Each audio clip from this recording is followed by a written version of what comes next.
Ako, sometimes, ganito. Medyo advanced ako pagdating sa pag-iisip sa mga bagay na kailangan niya. Hindi na dumadating sa point na siya pa yung nagre-request. Why am I doing it is because I want to show that I love you by, alam mo yon, being able to provide those things. Yan, yung mga gamit sa bahay, kahit hindi mo hinihingi, binibili ko. Kasi nga, ayoko sana nung hintayin ko pa na hilingin mo sa akin. Even before you ask for it, nandun na sa perspective na kailangan mabigyan kita ng mga ganong bagay. Even if it's material things, hindi yun yung nagmamatter. Kompleto sa mga gamit, ganyan.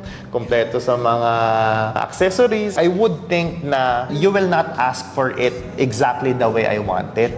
Pero ako kasi, gusto ko i-provide ko yung best para sa'yo. Kasi that's how I want to show you that I love you. By providing you the best. Hindi lang yung kaya ko, but yung pinaka-best na pwede kong maibigay. Magkaiba kasi yung kaya ko lang ibigay sa ginawa ko yung best ko para i-provide yung best para sa'yo. Yeah. Diba?